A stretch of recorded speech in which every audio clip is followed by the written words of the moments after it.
भाई पावर तो बढ़िया बना के दे रही है। थर्ड गियर में आपकी 75 की स्पीड क्रॉस कर लेगी।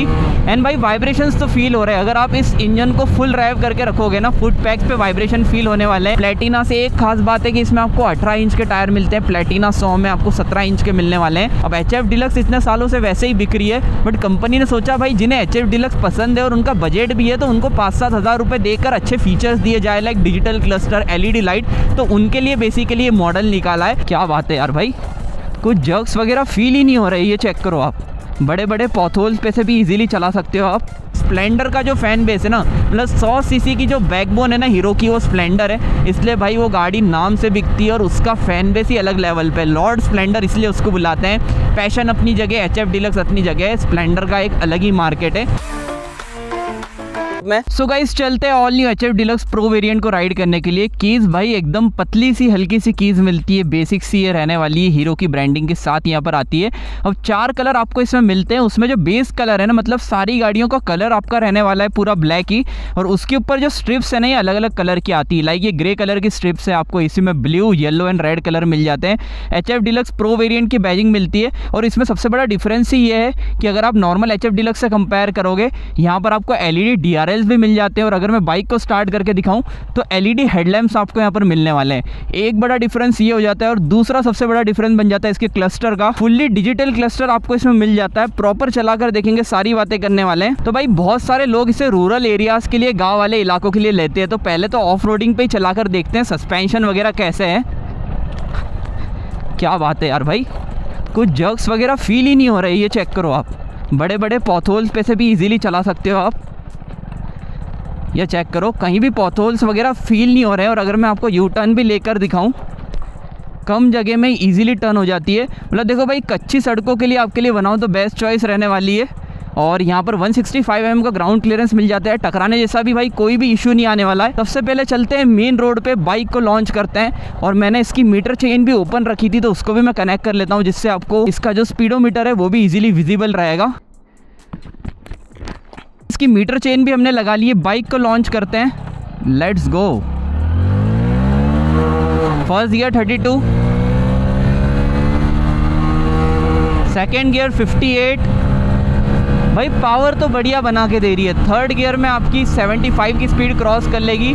एंड भाई वाइब्रेशंस तो फील हो रहे हैं। अगर आप इस इंजन को फुल ड्राइव करके रखोगे ना, फुट पैक्स पे वाइब्रेशन फील होने वाले हैं। 80-100 भाई इजीली जा रही है बाइक। देखो बढ़िया तरीके से पावर डिलीवर कर रही है। हाईवे पे चलते हैं और इसके सारे स्पेक्स डिटेल में डिस्कस करते हैं। सबसे पहले इसके इंजन स्पेक्स से स्टार्ट करते हैं। तो इसमें आपको सेम वही इंजन मिलता है जो आपको स्प्लेंडर और पैशन में मिलने वाला है। 97.2 सीसी का single cylinder 4 stroke air cooled engine मिलता है। भाई इतना रिलायबल इंजन है ना, जो पिछले 20 से 25 साल से इंडियन मार्केट में एक तरफा रूल कर रहा है। अब पावर स्पेक्स की बात करें तो 8 PS की पावर एंड 8.05 Nm का टॉर्क निकाल के देने वाली है। अब इसकी जितनी कंपटीटर है ना, आप अगर प्लेटिना से भी कंपेयर कर लो तो ऑलमोस्ट उतनी पावर मिलती है। तो पावर के मामले में देखो कोई भी आपको फ़र्क ज़्यादा फील होने नहीं वाला है, बिकॉज आप एक 100 सीसी की बाइक से क्या ही एक्सपेक्ट करोगे। 80 की स्पीड तक आप इजीली क्रूज़ कर सकते हो। एंड अगर आपको ऐसे कच्ची सड़कों पे भी चलाकर दिखाऊं, वैसे तो मैं आपको चलाकर दिखा दिया है, तो आप आराम से चला सकते हो, बिकॉज ये गाड़ी बहुत ही रफ एंड टफ रहने वाली है। अब हालांकि इसमें आपको डिस्क ब्रेक नहीं मिलता है, नॉर्मल ड्रम सेटअप मिलने वाला है। और इस सेगमेंट की कौन सी बाइक में आपको डिस्क नहीं मिलते हैं। फ्रंट रियर दोनों ड्रम ब्रेक मिलते हैं। इसलिए मैं बोलूँगा भाई इन गाड़ियों को ज़्यादा भगाना भी मत, बिकॉज अगर मैं आपको ऐसी इमीडिएट ब्रेकिंग करके दिखाऊँ, पीछे कोई भी नहीं आ रहा है। देखो 80 की स्पीड ऑलमोस्ट हमने गेन कर ली है। ब्रेक प्रेस करके दिखाऊँ ना, तो अगर मैं यहाँ पर ब्रेक प्रेस करूँगा ना, 10 मीटर आगे रुकेगी। ये वाला पूरा सीन रहने वाला है। बट नो डाउट ऐसे लीन वगैरह करने में भी कोई भी दिक्कत नहीं आती है, बिकॉज फ्रंट और रियर में आपको 80-80 सेक्शन टायर्स मिलते हैं। प्लेटिना से एक खास बात है कि इसमें आपको 18 इंच के टायर मिलते हैं। प्लेटिना 100 में आपको 17 इंच के मिलने वाले हैं। तो भाई नो डाउट गाड़ी चलने में बहुत बढ़िया है, चलाने में मज़ा आने वाला है। बहुत ही लाइट वेट भी है, बिकॉज सिर्फ 112 किलो का वेट है। तो आप अगर कहीं भी चलाना चाह रहे हो, फैमिली के साथ सिटी में भी चलाना चाह रहे हो ना, तो भाई आपकी हाइट कम है, फिर भी आप गाड़ी को ईजिली आगे पीछे ले सकते हो। गलती से झुक भी जाएगी तो उठाने में इशू नहीं होगा। कुल मिला के बहुत ही कन्वीनियंट रहने वाली है आपको चलाने में। और यहाँ पर अगर ब्रेकर पे भी आप कुदाओगे, ये देखो ब्रेकर पे से भी आप तेज़ निकालो, कोई भी इशू नहीं आने वाला है। टर्निंग रेडियस की बात करें, ईजिली टर्न हो जाती है। ओवरऑल तो भाई ये गाड़ी बहुत ही रिलायबल इसलिए बिकॉज ये गाड़ी अपने नाम से बिकती है। अब इतने सालों से आ रही है और मैं हर वीडियो में बताता हूँ ये गाड़ियों को अगर आप ऑटो डील पे भी पूछने जाओगे ना, HF deluxe, passion and Splendor ऐसा प्रोडक्ट है ना जो आपको नई गाड़ी लेने जा रहे हो 10 साल बाद बेचने भी जाओगे तो भी बढ़िया रीसेलिंग मिलेगी, और अगर आप सेकंड हैंड लेने जा रहे हो तो भी आपको ये गाड़ी बहुत अच्छे रेट में मिलने वाली है। तो ये एक सबसे बड़ा एडवांटेज है और वही कहीं ना कहीं इस गाड़ी की सक्सेस भी बताता है। चलाने में देखो काफ़ी बढ़िया बिकॉज इसका पोस्चर भी बहुत ही अपराइट है, मतलब हैंडल इतना बड़ा है ना तो आप एकदम अपराइट बैठते हो, आपको कहीं भी झुक के चलाना नहीं पड़ती है। तो आप अगर एक टेक में 80-100 किलोमीटर भी चलाना चाहते हो आप इजीली चला सकते हो। और बाइक को मैं आपको प्रॉपर लीन करके दिखाता हूँ, ये चेक करो, यहाँ पर अगर प्रॉपर लीन करके दिखा रहा हूँ ना, बढ़िया तरीके से बाइक चल रही है, मज़ा आता है चलाने में।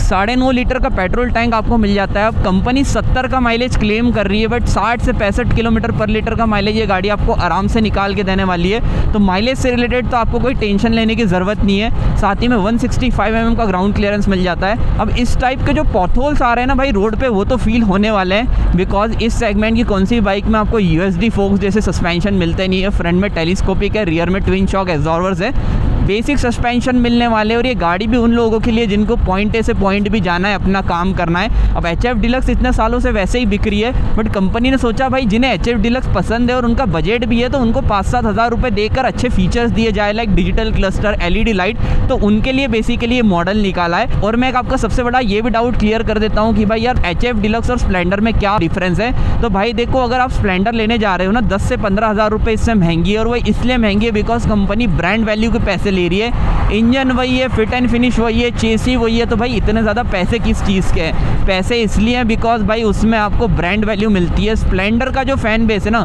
प्लस 100 सीसी की जो बैकबोन है ना हीरो की, वो स्प्लेंडर है, इसलिए भाई वो गाड़ी नाम से बिकती है और उसका फैन बेस ही अलग लेवल पे। लॉर्ड स्प्लेंडर इसलिए उसको बुलाते हैं। पैशन अपनी जगह, HF डीलक्स अपनी जगह है, स्प्लेंडर का एक अलग ही मार्केट है। अब देखो चलाने में तो गाड़ी स्टेबल है, इसकी एक और कॉम्पिटिशन शाइन 100 बन जाती है बट भाई वो बहुत ही लाइट वेट बाइक है और उससे ज़्यादा कोई कंसिडर भी नहीं करता, इसलिए मैंने भी इसे एक ऑप्शन कंसिडर नहीं करा। इसका और प्लेटिना का तगड़ा कंपटीशन चलते रहता है। अब इसमें आपको बेसिक मॉडल मिलता है जिसमें आपको सिर्फ किक स्टार्ट मिलता है, सेल्फ भी नहीं मिलता। फिर आपको एक ऐसा मॉडल मिलता है जिसमें आपको किक स्टार्ट, सेल्फ मिल जाएगा, i3s मिल जाएगा और ये आपका एक प्रो वेरिएंट आता है। अब i3s टेक्नोलॉजी भी मिलती है, अगर मैं ऑफ करके ऑन करके दिखाऊं तो i3s टेक्नोलॉजी आपका फ्यूल सेविंग का काम करने वाली है। अगर मैं कहीं पर भी रोक देता हूं, फॉर एग्जांपल मैंने यहीं पर रोक दी है, अब इसकी i3s की लाइट यहाँ पर ब्लिंक हो रही है, as you can check it out, and थोड़ी देर में देखना बाइक यहाँ पर बंद हो जाएगी। बाइक यहाँ पर बंद हो चुकी है, सिंपली मैंने क्लच को प्रेस करा, बाइक यहाँ पर स्टार्ट हो गई है। बाकी थोड़ा सा ऑफ रोडिंग एरिया पे भी चला के देखते हैं। अब इसमें ABS नहीं मिलता, ये एक सबसे बड़ी दिक्कत मुझे लगती है बिकॉज कंपनी को ABS एक स्टैंडर्ड फीचर कर देना चाहिए बजट बाइक से लेके टॉप एंड बाइक्स तक। अब देखो ऐसी जगह अगर मैं ब्रेक प्रेस करता हूँ ना तो इसका टायर स्किड होने जैसा इशू आ सकता है बिकॉज भाई इसमें ABS वगैरह मिलता नहीं है। अब लो एंड टॉर्क की बात करते हैं, न्यूट्रल मैंने कर लिया बाइक को, फर्स्ट गियर डालता हूँ, सेकेंड गियर डालता हूँ, सेकेंड गियर पे भी इजीली चल रही है, मतलब 8.05 Nm का टॉर्क सफिशिएंट रहने वाला है। और अगर सेकेंड गियर से मैं बढ़ाने जाऊँ, ये देखो बढ़िया तरीके से गाड़ी पुल कर रही है। इससे ज़्यादा पावर आपको क्या ही चाहिए, मतलब आपकी फैमिली के साथ भी चला रहे हो, 70-80 की स्पीड भाई बहुत हो जाती है इंडियन रोड्स के हिसाब से, आप इजीली इस बाइक को चला सकते हो। अब बेसिक मैंने आपको सारे फीचर शेयर कर दिए। मेनली वर्डिक की बात करते हैं, भाई किन लोगों को ये बाइक लेना चाहिए। अब देखो आप परिवार की पहली बाइक लेने निकले थे, आपको एक रिलायबल बाइक चाहिए, लॉन्ग टर्म के लिए बाइक चाहिए, आपको एक ऐसी गाड़ी चाहिए कि यार मैं 70-80 हज़ार 90 हज़ार मेरे लगा रहा हूँ, मुझे 10 साल बाद भी गाड़ी अच्छी मिले, मतलब 10 साल के लिए मुझे एक बाइक चाहिए, लो मेंटेनेंस होनी चाहिए, कल होके मेरा इंडिकेटर टूटता है, मास्क टूटता है तो मेरे कम पैसे में काम हो जाना चाहिए, कहीं भी मेरे जेब पे भारी नहीं पड़ना चाहिए, और अगर मैं 10 साल बाद बेचने भी जाऊँ तो अच्छी खासी रीसेलिंग मिल जाना चाहिए, तो आपके लिए बाइक रहने वाली है। अब अगर प्लेटिना से कंपेयर करें, प्लेटिना में आपको इससे ज़्यादा सीट हाइट मिलती है, लंबी सीट मिलती है, ग्राउंड क्लियरेंस ज़्यादा मिलता है, माइलेज भी थोड़ा ज़्यादा ही निकाल के वो बाइक देगी, बट भाई जहाँ तक कि लॉन्ग टर्म रिलायबिलिटी की बात आती है ना, हीरो का कोई भी कंपटीशन नहीं है। 100 सीसी में आ जाती है अपनी स्प्लेंडर और HF डीलक्स, 125 सीसी में आ जाती है अपनी शाइन और SP। इन गाड़ियों का इंडियन मार्केट में कोई तोड़ ही नहीं है और इनको एडवर्टाइजमेंट की भी ज़रूरत नहीं है, गाड़ी अपने नाम से बिकती है, एक अलग ही फैन बेस बना के रखा है, इसलिए भाई इनका कोई कंपटीशन ही नहीं है। ओवरऑल गाइस आज के वीडियो को भी एंड करते हैं। इंस्टेंट ब्रेकिंग अगर मैं करके दिखाऊँ, गाड़ी बढ़िया तरीके से रुक रही है और हमारे हाईवे का कुछ सीन ही समझ नहीं आता, मतलब जहाँ गाड़ियाँ चलना चाहिए वहाँ जानवर चलते हैं। ऑलराइट गाइज, आज की वीडियो को एंड करते हैं। आई होप आपको वीडियो में मज़ा आया होगा। यहाँ तक देखिए, अच्छी लगी हो तो यार लाइक करना, चैनल को सब्सक्राइब कर लेना। मिलते हैं ऐसे इंटरेस्टिंग कंटेंट के साथ। देखो भाई कितने गजब भी चला रहे हैं यार लोग।